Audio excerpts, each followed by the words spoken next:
People always love to complain about no healing ultimates like Adam Warlock, Jeff, etc., but they don't realize how much pressure a flanking support can have in a game. And here's an example of a game where I flanked a lot and got a lot of value for my team, but it was underappreciated and they didn't realize what I was doing. I literally have 4 people fucking chasing me, bro. Why? Because we have an Adam. A fucking Scarlet Witch. So in this first clip, me and the Wonder go off on the side and we immediately kill off the Hela. So it does not matter that, oh my god, Wonder does no damage or Adam Warlock not enough healing. At the end of the day, we immediately killed one of the DPS, making it a 6v5 for the team. I don't care how delusional you want to be, because I know there are a lot of delusional players out there that want to be like, oh, Adam not enough healing, Adam this and that, blah blah blah.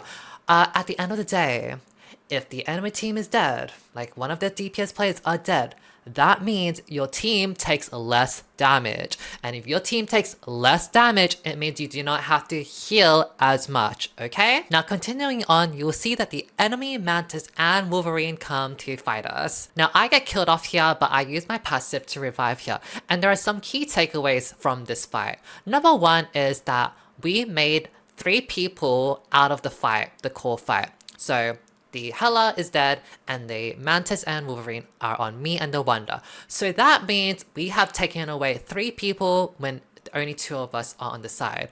Which means our team should win because they have more people. They have more numbers. Number 2 is that my team does not need my healing as much because a Wolverine is not on them. The Wolverine is attacking me and the Wonder. The Wolverine is not doing damage to my team, so therefore my team does not need as much healing. Number 3 is that the Mantis actually used her ultimate in this 2v2 fight with me and the Wonder. So not only did we apply more pressure and we took more people out of the fight for our team to have more numbers, we actually wasted the enemy Mantis ultimate here.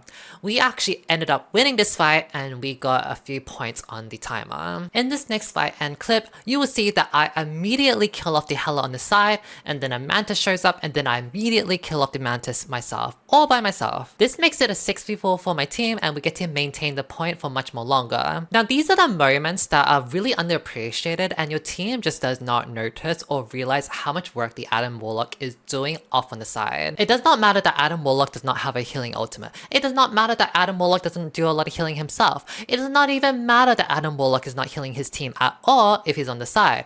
At the end of the day, if the Hela is dead, if the Mantis is dead, it means the enemy team is not doing as much damage or as much healing, etc. Now I know there are going to be people out there that will say, oh, but if you played a different support, you could have enabled your DPS to kill them off. Which is like, no. Actually, no, because there is no support out there that can actually enable that. Your Lunar Snow, your Cloak and Dagger, whatever healer you want to go, all this healing is not going to somehow make your DPS kill people off the side unless the DPS is off the side themselves, in which case, why the hell is a Lunar Snow, Cloak and Dagger following on the offside?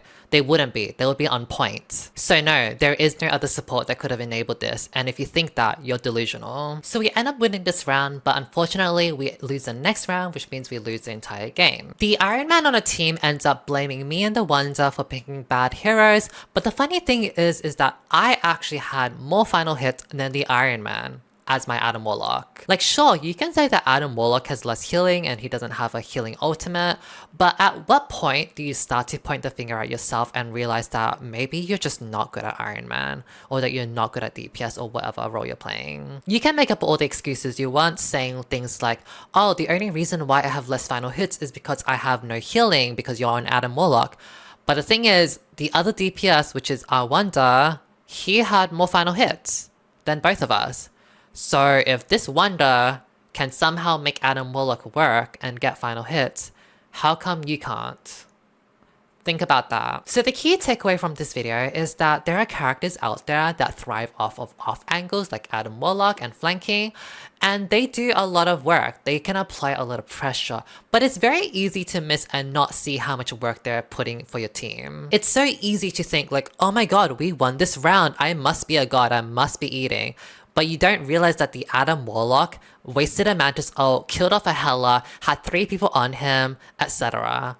It's not you that's doing well, it's sometimes the supports making those picks that are doing well. If you cannot win the fights despite your Adam Warlock making these picks, you might want to start looking at your own gameplay. Anyways, this is why Adam Warlock, Jeff, and all these other characters are fine. It's just that you're not noticing the amount of work that they're putting in for the team.